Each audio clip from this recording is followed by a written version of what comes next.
until we seal the borders off, and I don't know what Congress is waiting for. Yeah, same question. Can you tell us what Congressman Marchant will do with millions of illegal immigrants living in our country? Congressman Marchant has always been on the record of not just wanting to secure the border, but secure it, and secure it. You cannot, in his belief, have any intelligent discussion in Washington with a permeable border the way we have. It needs to be secured. Like two things. What was that?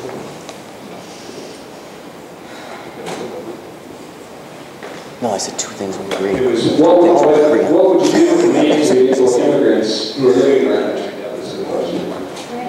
No, I answered it. Yeah, Grant answered it. You both did.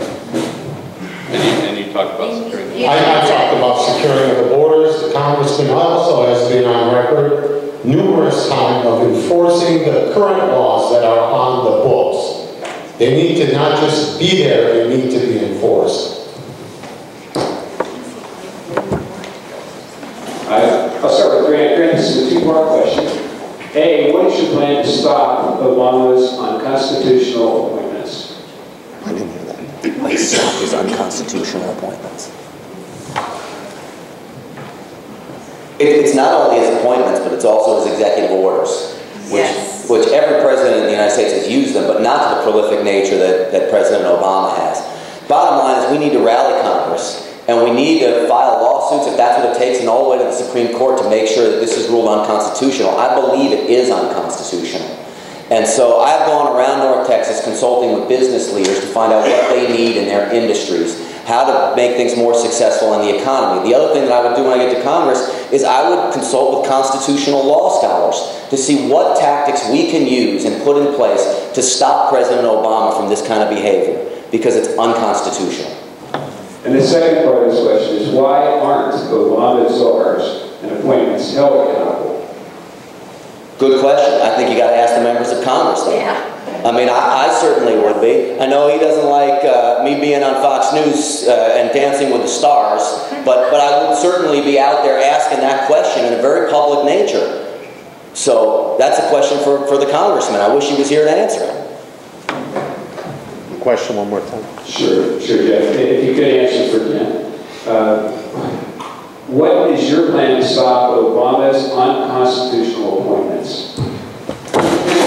First of all, it's shameful. It's shameful that a president of the United States, be it a Democrat or a Republican, would go against the intent of the United States Constitution. To do things during in-between sessions like that, I'm assuming that's what we're referring to. I forgot the term for the in-between sessions. Recess appointments.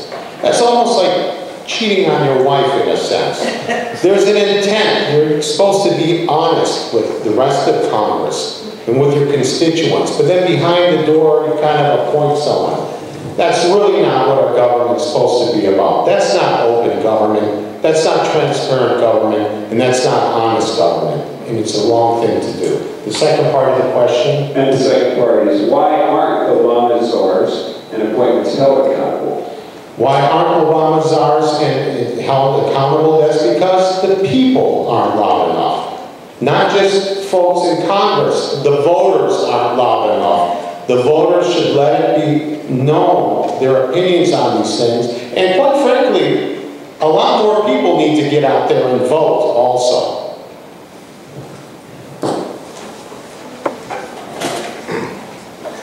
Jeff, I'll go ahead and start with you for this next question.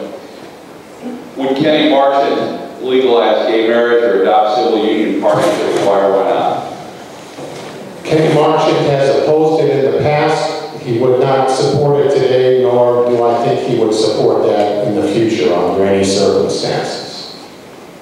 Period. Grant, same question. Would you legalize gay marriage or adopt civil union partnerships? Why or why not? Absolutely not.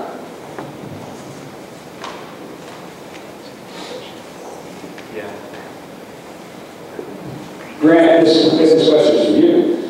You reported for NBC and MSNBC for 20 years, which is very liberal and biased. The first part was, are the interviews you're that. You could touch on that. But B, do you see a purpose for Fox News and other conservative news agencies? It's amazing how sometimes these questions are a little slanted too, but I can handle it. It's okay. The work I did for MSNBC was solely covering hurricanes and also working for the Weather Channel. Standing outside, blowing snowstorms. That was it for MSNBC. I never worked for them and were paid by them. I did work for Channel 5. And I will tell you that in my last years there, I became very disenfranchised with how things were going. I had learned that General Motors was going to buy a suite at Cowboy Stadium for $1 million. This is when Cowboy Stadium was coming out of the ground, okay? And I thought General Motors should not be spending $1 million on a suite at Cowboy Stadium just after they were bailed out by the federal government. I made one phone call on that story, okay? 20 minutes later, without my bosses even knowing I made a phone call on that story, I got hauled into the general manager's office and told, you will never make another phone call on that story again. Why? TV revenue is down. They've lost 50% of their ad revenue, which just happens to be the same percentage that car makers and car dealers give to TV stations. So they punted. And I knew that was when it became more nonsense than news, and it was time to get out. And if I wanted to affect change, I had to do it another way. So I bought a business, and I decided to run for Congress to take our country back.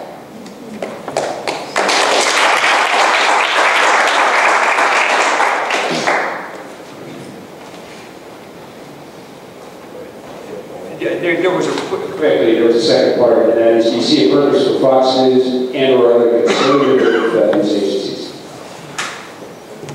Absolutely. I would call Fox News what it is, fair and balanced. It's not that it's extra conservative. It's just simply that it tells both sides of the story.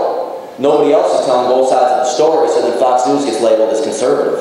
I truly believe it is fair and balanced news. It's the only news you can probably trust out there right now. So yes, there is absolutely a need for that.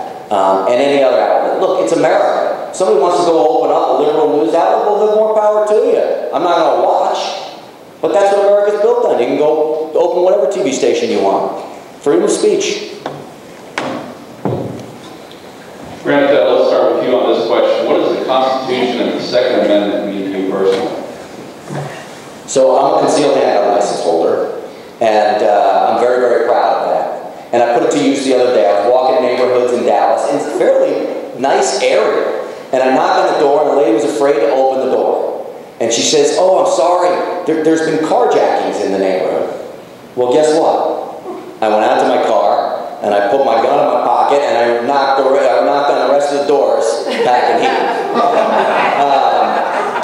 So I'm a firm believer in it, and I think we need to overturn any and all regulations that inhibit gun control as well, and I'm all for a national right to carry law. What does the Constitution and the Second Amendment mean to Kenny Marshall? The right to bear arms is very strong with Kenny Marshall. He's been a lifelong member of the NRA. He's the only candidate at this forum that's supported and endorsed by the NRA. It is part of our Constitution. You have to believe in our Constitution with all your heart, your mind, and soul. I like to use those three phrases, but it is our Constitution, and the Second Amendment is inseparable from it.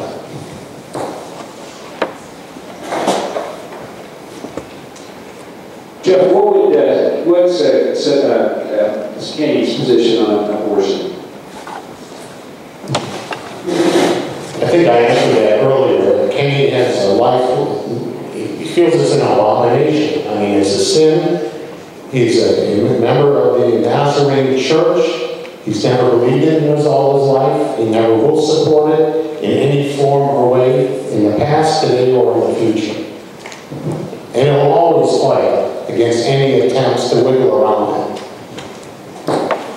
Great, same question. As I mentioned, I'm a Catholic, don't hold it against me, but my religion teaches me that life begins at conception, and all life needs to be protected. And that's why I'm a firm pro-life gentleman, and I will fight for pro-life values in Washington and ensure, we talked about before, that no federal funding goes for any types of abortion. Thank you. This question is for Grant. Grant, you talked about doing a story in the past against Acorn. Can that story be found anywhere, perhaps on your website? It's not on my Congressional website, but I think you could Google it or YouTube it. Channel 5, I think, still has it up. What happened was, the story with Acorn was, it was during the time of elections, and Acorn had called a press conference that said there's all kinds of voter fraud going on, and there's dead people on the Dallas County tax rolls, and here the Republicans are sending dead people to the polls. So before I went out to that press conference, I called Bruce Sherbert, who's a friend of mine, former election administrator for Dallas County. I said, have you ever gotten a call from Acorn? Have you ever given any documents to Acorn? Anything that would show that there was some kind of fraud there? And he said, no, we've had no requests from them. So I called Acorn out in the press conference for flatly making up a story. And we did a whole story that they were making it up. And I asked you, find another news reporter in Dallas who's doing that kind of story about Acorn. Thank you very much. That concludes the number of questions that we have for you. We've got some audience questions that have been submitted, and I'll pick one out to start with. I'll go ahead and start with you, Grant. Grant, can you define for the audience the difference that you see between a liberal and a progressive, and which is most dangerous to our country and why? I think both liberals and progressives are dangerous to our country. But bottom line is we need conservatives in Washington. And I will fight to be a conservative. You don't just walk it or talk it. And you know, we talk about going up there, and I was at another candidate forum, and the gentleman talked about Congressman Marchand fighting back Obamacare. He lost. He talked about fighting back the stimulus. He lost. He talked about fighting back congressional spending and spending. He lost. Folks, congressmen who claim to be conservatives come back here and they give rah-rah speeches. And then they go up to Washington and they roll over to the Obama agenda. So we don't need to be talking about progressives and liberals. We're all against them here. What we need to be talking about is real conservative fighters. Jeff, same question for Congressman Marchand. How would he define the difference between a liberal and progressive? Which is most dangerous and why? Well, first of all, Congressman Marchand is, as we all know, a strong conservative. I have to address Mr. Stinchfield's comment about, what was it? You said Kenny lost on his votes? Well, Kenny is a part of a team, the Republican caucus. The Republican caucus voted against stimulus, voted against Obamacare, voted against bailouts. The majority of the caucus voted against that. Kenny Marchand has been there supporting not only the caucus, but his team and supporting the taxpayers. If you're trying to insinuate that one congressman was not able to flip Washington around, I'm sorry, I think you're being a little naive there. Kenny Marchand is the equivalent of a Jason Witten. Jason Witten to the Cowboys is invaluable for the things he can do. Kenny Marchand is not a Terrell Owens. Kenny is there in the trenches, fighting every day on every bill for citizens in this district and for our country.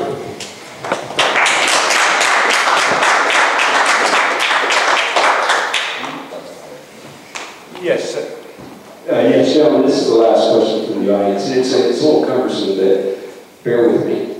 Before becoming an Arizona sheriff, RPO of Arizona was a career FBI agent, plus he had DEA experience. His investigation is now revealing what many